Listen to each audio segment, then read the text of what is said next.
This is the Everyday AI Show, the everyday podcast where we simplify AI and bring its power to your fingertips. Listen daily for practical advice to boost your career, business, and everyday life.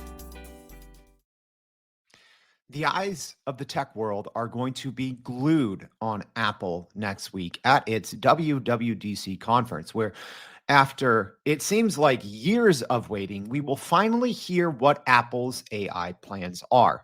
So today we're going to give everyone a little bit of a preview of not just what Apple is set to release in terms of artificial intelligence, but also how we think it might be too little, too late. All right, I'm excited for today's episode. I hope you are too. But thanks for joining us. So welcome to Everyday AI. We are your daily guide to learning and leveraging generative AI. So thank you all for joining us. To our podcast listeners, appreciate you as always. Make sure to check out your show notes. We always have related episodes, ways to reach out to myself and the team. So hey, we'd love to hear from you. Are you liking the show? What do you want to hear more of? What do you want to hear less of? Please let me know.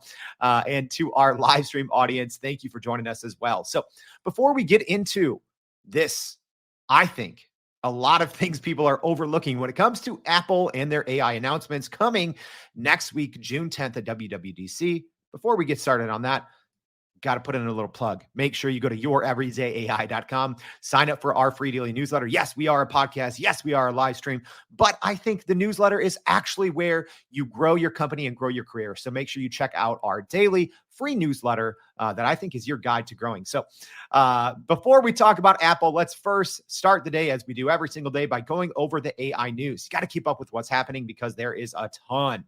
All right, so let's start with Intel. Well, they've unveiled new AI chips for their data centers at the Computex Tech Conference. So at Computex, Intel announced their Xeon 6 processor, promising enhanced performance and power efficiency for high-intensity data center workflows compared to its predecessor. So the company revealed that prices for its Gaudi 2 and Gaudi 3 AI accelerators are lower than those of rival chips, aiming to provide cost-effective AI training and inference solutions. So this move by Intel comes right after NVIDIA and AMD recently launched new AI chips, intensifying competition in the AI industry and signaling a shift in focus for Intel toward AI technologies. And it looks like, hey, I mean, you saw it here from Intel. It looks like companies are just going to try to compete on price because it seems like no one can compete in terms of power and efficiency with NVIDIA. So pretty strategic move here from Intel going on price. And yes, speaking of NVIDIA, saw one of the biggest gains ever from NVIDIA yesterday, shooting up about 5% after its own AI announcements over the weekend. All right, next, everyone's getting in on AI, even microcomputer company Raspberry Pi. So Raspberry Pi, yeah, that little like $30 computer, well, they're planning to release an AI chip for its microcomputer that can run AI applications with a lower power consumption and processing power than other AI chips. So this obviously reflects the ongoing trend of edge AI and bringing kind of that compute power to actual devices and out of the cloud. So Raspberry Pi is releasing that AI chip for its microcomputer that can run AI applications natively. So the chip has a lower power consumption and processing power, but is still able to run some popular AI tasks. So pretty exciting news, especially if you're a Raspberry Pi fan. I think I used to back in the day when I was a little bit more of a dork than I am now. All right. And last but not least, SAP has announced some big large language model partnerships and integrations. So SAP unveiled some new AI innovations and partnerships at their annual SAP Sapphire conference, showcasing the company's commitment to infusing business AI into their enterprise cloud portfolio. So SAP's generative AI copilot, Julie, is expanding throughout the company's solution portfolio and now integrating with Microsoft Copilot to provide unified access to information. So as well as Copilot, so SAP did also announce the availability of Meta's Llama models and Mistral models. Speaking of models, hey, ChatGPT was down overnight for millions of users, but seems to be back up and running. So if over the last couple of hours you couldn't get any work done, That might have been why. All right. So there's always a lot more AI news in our newsletter where we recap our episode every day, go over those news stories and a lot more, some of our favorite finds from across the web, just to keep you up. You don't got to spend hours a day trying to keep up. You got to spend about 7 minutes a day reading our newsletter. All right. So let's get straight to it and let's talk about Apple's AI. If it's too little, too late. And hey, to our live stream audience, thank you as always for tuning in. Brian and Rolando from South Florida. We got Jay and hey, Fred holding it down for Chicago. Love to see it. Tara from Nashville, Woozy from Kansas City, some of our usuals. But I'd love to hear from you all or our podcast audience. Reach out to me on LinkedIn, send me an email. What do you think about Apple's AI? Is it going to be too little, too late? That's my thought. So let's just dive into it. But I'm going to go ahead and just kind of skip to the end. And I'm going to tell you exactly what's going on, what you need to know, and then we're going to go ahead and pick it apart piece by piece. So Apple's WWDC conference is coming up on Monday. So we are less than a week out, and I thought it would be a good time to update everyone, but here's what I think. I think ultimately this is going to underwhelm. I think Apple has completely missed the mark on integrating generative AI into its software and hardware. They are not just weeks or months, but they are years behind their closest competitors in Microsoft, Samsung, Google, etc. And if I'm being honest, I am a huge Apple fan. And for the first time, I don't know, in 15 plus years, I'm even personally considering leaving all my Apple, right? I said this yesterday. I'm recording right now on my iPhone. This is being recorded and I guess streamed, through my Mac computer. But I think Apple is so far behind, and they've made so many missteps when it's come to their generative AI implementation. So we're going to talk about that. But I think Microsoft actually has its first real advantage in decades, right? So Apple obviously competes with a lot of different people depending on what you're looking at. They obviously compete with hardware when it comes to PCs, mainly with Microsoft. They're competing with hardware for smartphones, right? They're competing with Samsung and Google mainly, among others. And obviously with software as well. So the operating systems, you have your OS, for your desktop and your kind of iOS for your mobile. And I think in every single major area of Apple's business, they are so far behind. They are so far behind. And if I was sitting in the boardroom at Apple, I would not be happy. I would actually be shaking in my boots for the first time in a decade plus. And that's not just random rumblings. I'm obviously, I bring receipts here, but I wanted to skip to the end. But for our audience, hey, it is Hot Take Tuesday. Doug called it. Love to see it, y'all. I actually do have a lot of hot takes. I don't know how I should say this because I am a big Apple fan, but let me know. Do you want this? Should I be nice? Should I play nice to Apple? Or should I just bring the heat, flamethrower style? Let me know as I take a little sip on my water, and we are going to break this down as we always do. We do these Hot Take Tuesdays where I usually come with an opinion. Most days on Mondays, we recap the AI news that matters. And then usually Wednesday through Friday, we usually have expert interviews. I think we got like Wednesday, Thursday, Friday lined up for the next couple of weeks. But Hot Take Tuesday, sometimes I give an opinion. So what do y'all think? Jennifer says we should burn it down.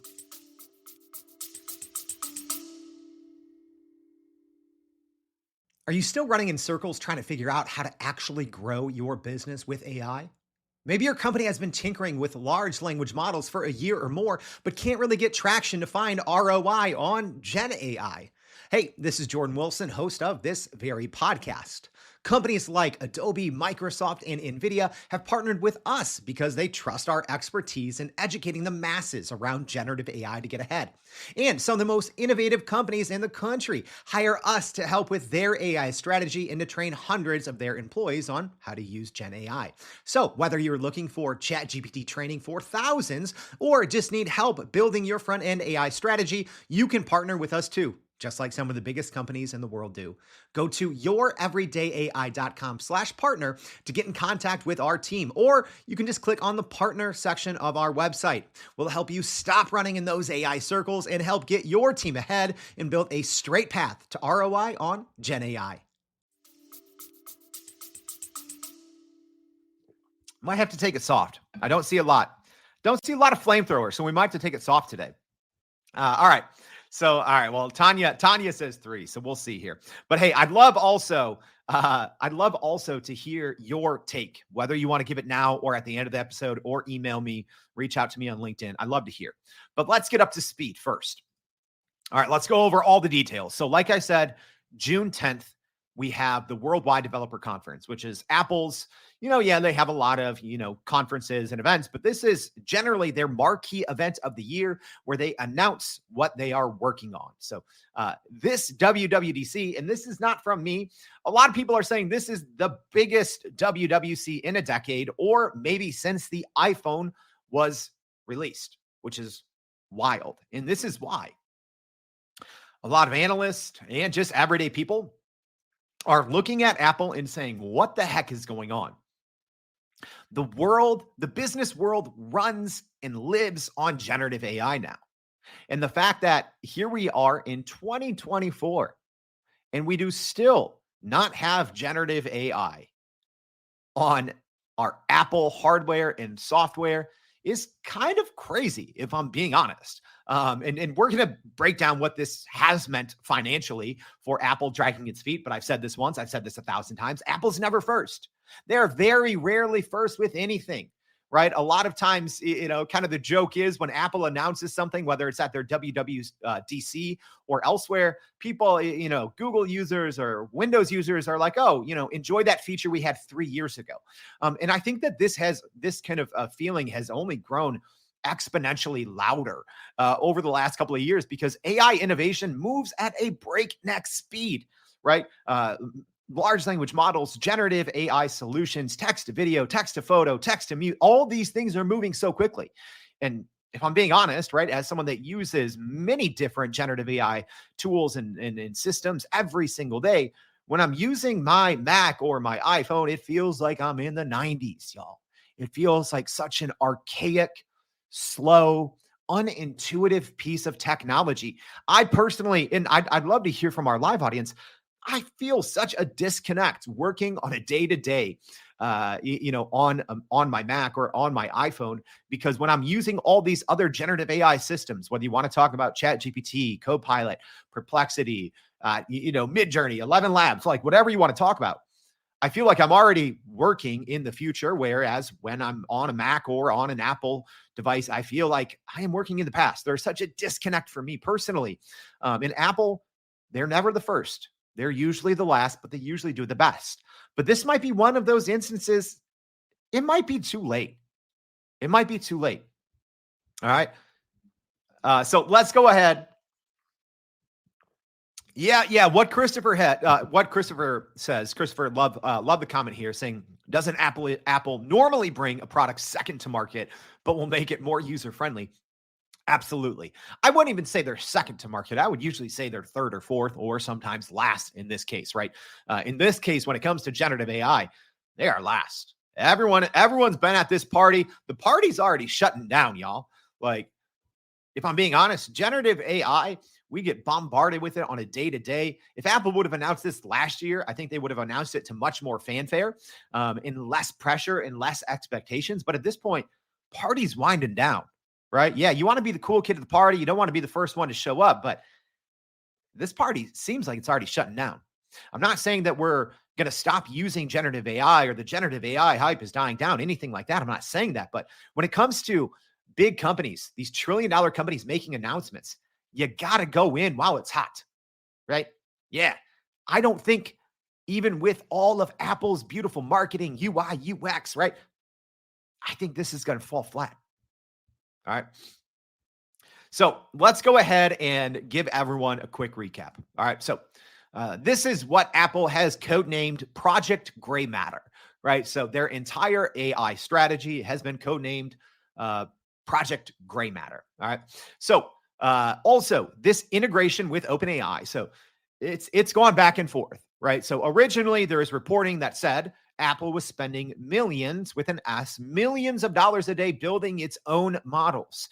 And we actually saw Apple via research papers release multiple large language models and multimodal language models, right? So it's kind of interesting that we've seen all of this flip-flop, but where we ended with is we are expecting Apple to announce their partnership with OpenAI. That is, again, not confirmed, but that's where all the reporting over the last 3 weeks has pointed.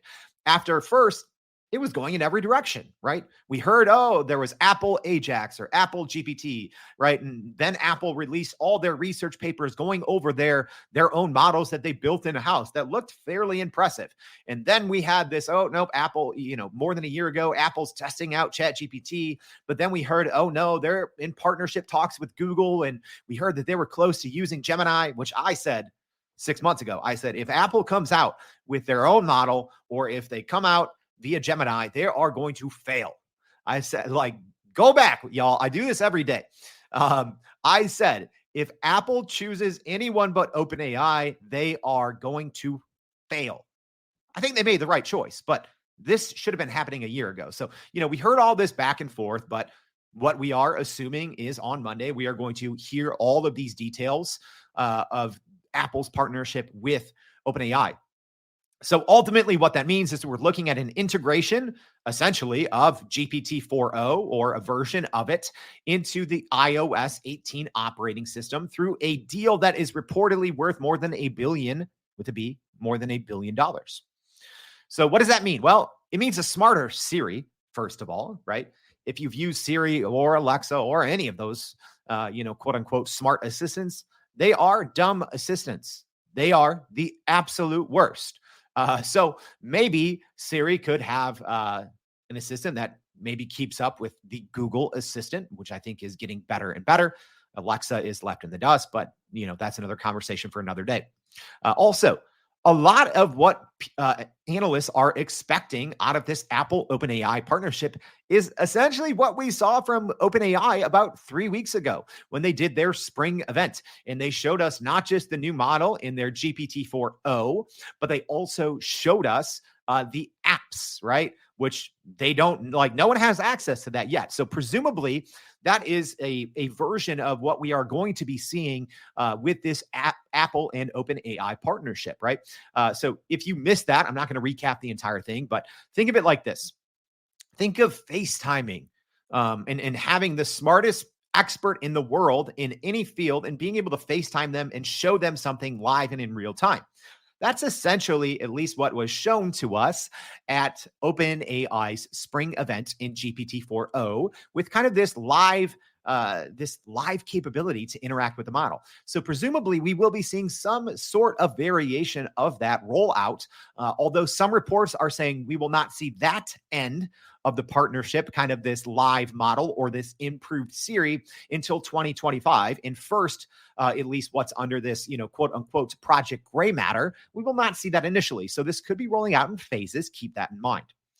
So some things that we probably will see out of the gate, out of this first announcement, is AI-powered Apple apps. So when we talk again about Siri, at least having more of that natural language processing, better voice, kind of what we have now out of the ChatGPT desktop app and the ChatGPT mobile app.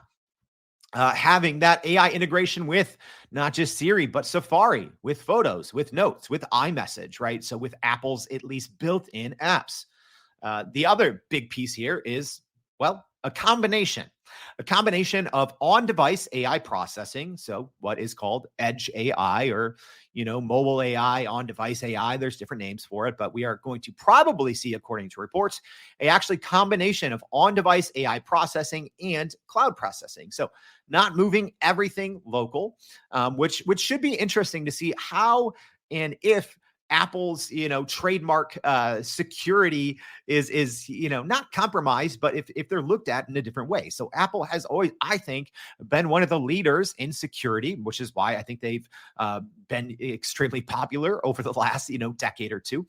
So we should see how this affects their security, if it does at all. So this combination of on-device AI and cloud AI, it should be interesting how that works, right? Because the last thing you want, whether you're, let's say you're traveling and you're on an airplane, or you're just in an area where, maybe you don't have service, which I know might sound crazy, but I was in Georgia recently and I didn't have service in a lot of places, right? So I think that part could be a delicate balance. And we've seen how, some Apple snafus of the past, specifically when it comes to service, have prevented their phones from even operating, right? There's the infamous, you're holding it wrong of the iPhone, right? When apparently, Apple didn't take into consideration that someone's finger was covering up an internal antenna band, and then it didn't have service, right? So it should be interesting on how this all rolls out. But what I think is probably going to be their best feature out of the gate is this smart recap, is what it's being called, which allows you to summarize missed text messages, notifications, emails, web pages, etc. Presumably, you would do that through a combination of Siri or kind of a smart assistant that just has access to your data across the different Apple apps. So I think that could be pretty big, right? But again, is that a groundbreaking feature? Absolutely not, right? If you've been using Copilot from Microsoft, this is going to seem like last year's news. But for so many people that aren't using, 365 Copilot or Copilot Pro and haven't had this might seem like a novel feature. So we'll see how that kind of quote unquote smart recap is actually rolled out. So we'll see. Sorry. Hey, sorry to anyone out there. Monica said here, listening on LinkedIn, and I just triggered your SIRI. Sorry about that. Didn't mean to do that, y'all. All right. So here's the hot take. Nothing that Apple is set to announce. Again, we could be surprised, right? Aside from, AI-powered emojis, who cares? Aside from that, it doesn't look like Apple is actually announcing anything truly unique when it comes to AI,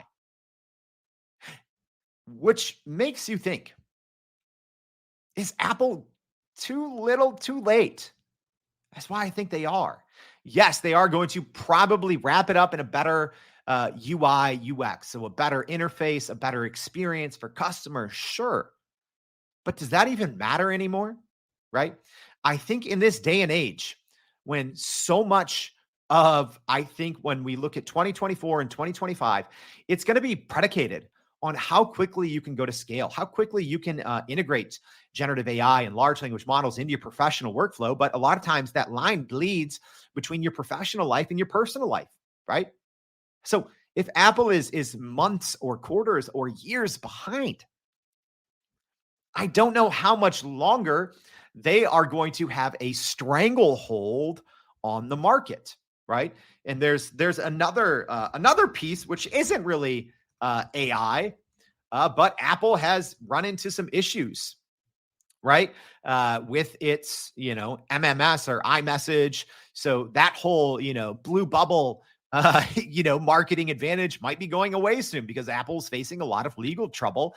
So they might roll out to a more universal RCS messaging protocol. That's not too related to AI for the day, but that's worth talking about. But I don't know what Apple is going to be announcing that is truly unique. Will I be excited about it? Sure. Right? Because right now I use Apple devices. Are we only going to see things on the phone for now? That's what it looks like. We may be seeing some of these things on desktop, but I think so much of what we might be expecting or the new things from Apple already available via ChatGPT, already available via Microsoft Copilot, already available via Google, right? As Google is starting to slowly roll out finally useful features in its Gemini product. I don't think we're seeing anything truly unique, y'all. And I think Apple is missing the mark again. Yeah, I say that again.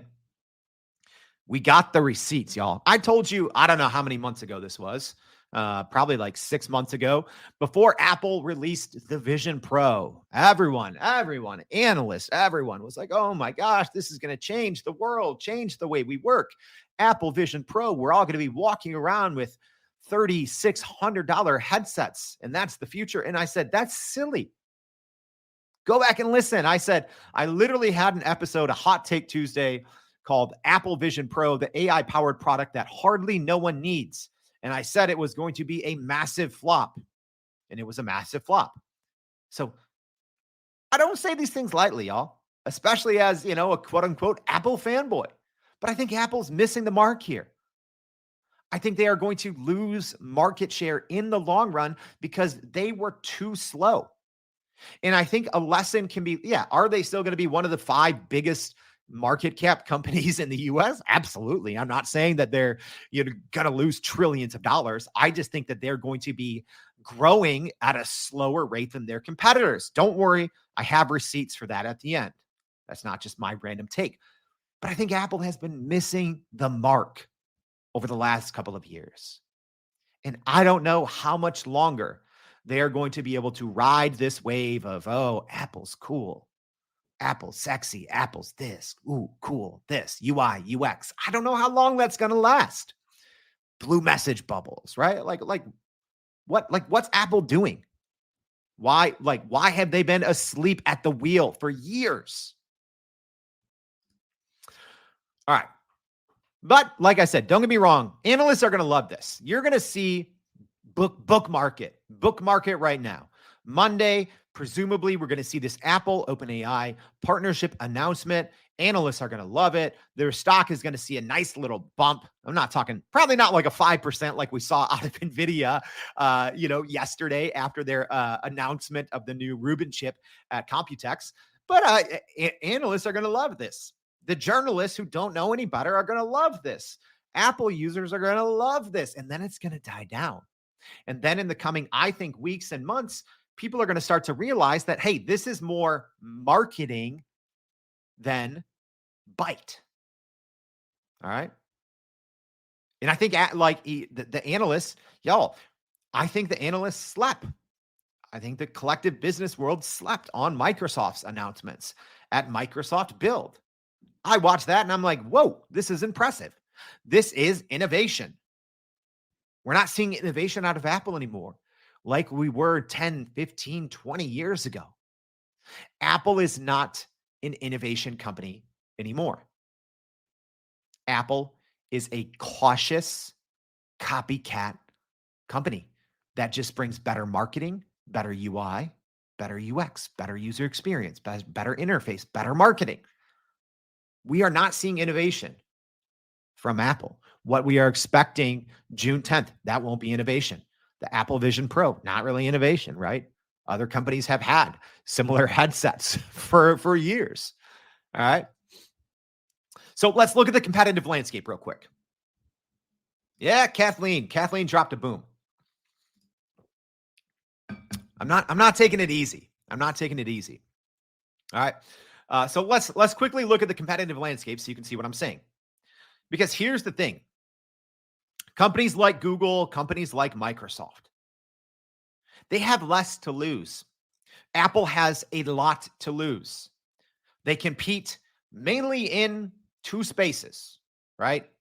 A couple spaces, right? But personal hardware, right? That's it, right? Computers, phones, watches.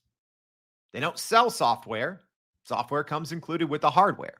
So Apple has more to lose than any other company when it comes to implementing generative AI at the first go, which I understand is maybe why they took a much more cautious approach, but I think it is too cautious. It's overly cautious, right? So let's just look where Apple competes. Apple competes on the smartphone market, obviously with Google, with the Pixel, and with Samsung. Guess what? They've had on-device AI not quite a year, but going on nearly a year. And by the time Presumably, we might see these features roll out in September. That's the usual kind of release cycle. So we'll hear, an announcement and a bunch of marketing and a bunch of commercials everywhere. Apple AI, wow, look, we're awesome. And we might see it in September just on the phones. We might see it also rolling out at the same time on the desktop, or it might be in 2025 when we see that. But Apple is competing on the smartphone market, and Google and Samsung are ahead. The S24 has had Edge AI now for, 7 months, something like that. Probably even longer. All right. They're behind. They're behind in smartphones. Operating system, right? On the iOS, Apple's competing versus Google. They're behind, right? On the desktop, competing versus Microsoft. So far behind. That is one of the things. Microsoft, with its reported $10 billion to $13 billion investment into OpenAI, reportedly has a 49% equity stake, right? And we talked about this being reportedly a $1 billion plus deal. How hard of a pill must it have been for Apple to swallow, knowing that this was ultimately a $1 billion plus deal with with OpenAI, but it is Microsoft also that benefits. Apple is in a lose-lose situation here, y'all. If this is, again, this is still an if, but if this is ultimately what we see, this has been what's been reported, Apple is just paying one of their biggest competitors through a partnership with OpenAI and integrating ChatGPT into the operating system, into the iOS. Right. Similarly, right. If they're running on the OS as well, running on the desktop operating system, lose-lose situation, right? Because guess who benefits from all of this training data, right? A Apple OpenAI partnership makes Microsoft stronger. Microsoft has a 2+ year head start, right? They have countless amounts of data, iterations, improvements into their, right? Microsoft Copilot runs on GPT 4.0. All this is going to make the GPT technology better, which ultimately makes Microsoft better. Apple is in a lose-lose situation. They didn't finish their own model. You can't go with Google Gemini because it's a bad model. And now you are stuck with partnering with OpenAI, which actually makes one of your biggest competitors better, stronger, and richer. They're in a lose-lose here, y'all. Even personal assistants, right? This, if I'm being honest, this might be the only one where Apple and Siri have a fighting chance, right? There is no more Cortana from Microsoft. So, we're seeing this Copilot essentially get these GPT features. So maybe Apple will be able to compete with the Google Assistant, right? So let's start wrapping this one up here. And sorry, y'all, if I missed any of your questions. But let me know. I'm gonna go through later. If you're joining us here on LinkedIn, I'm gonna go through and ask, try to answer some questions. Yeah, interesting here, Douglas saying, is it time for Tim Apple to let a new CEO take over? I don't see that happening. But I don't. I mean, if I were sitting in that boardroom, I would be wanting to clear house with just about everyone else, if I'm being honest. This is a multi-year failure on Apple's part. But in the end, let's talk about this. It's all about money and the marketing. So I told y'all we would have some receipts. All right. So stick with me here. This is important. In the end, it's all about the money. You got to look at the money. All right. So over the past year, let's just look at year. All right. Apple's not doing too good, y'all. Apple's not doing too good. All right. So let's look at Google over the past year. Their stock is up 37%. Pretty good. Pretty good, Google / Alphabet. Microsoft up 23%. And if for our live stream audience, showing these graphics here, and these are fresh this morning, right? Gradual uphill climb, right? For both Google and Microsoft. Google up 37% year over year, and Microsoft up 23%. Let's look at Apple. 8%. Oof. But not just that. Less than a month ago, or about 1 month ago, Apple was actually down year over year, which is wild considering how well the market is doing here in the US in these magnificent sevens. When we talk about Microsoft and Meta and Google and Amazon, NVIDIA skyrocketing because of AI. Apple, up until this OpenAI partnership from reporting seemed to be official, they were down. They were down year over year because Apple has grown stale. They've just turned in to a copycat company with better marketing and a better user experience. But the innovation is lacking. Generative AI, non-existent. So are we going to see a huge stock bump, in the coming weeks and months and quarter? Probably. But after that, I see Apple struggling to keep up because, like I said, a lot of what's been happening over the last couple of years, Apple's acquired a bunch of small AI companies. They, again, reportedly were spending millions with an S, millions of dollars a day trying to build their own model and reportedly failed. I mean, we'll see if that is the truth come Monday, but they reportedly failed. One of the most cash-strapped companies in the world couldn't get it right. They couldn't get it done soon enough. And y'all, as much as this pains me to say this as an Apple fan, I think it's too little too late. I don't think that they have a competitive edge anymore.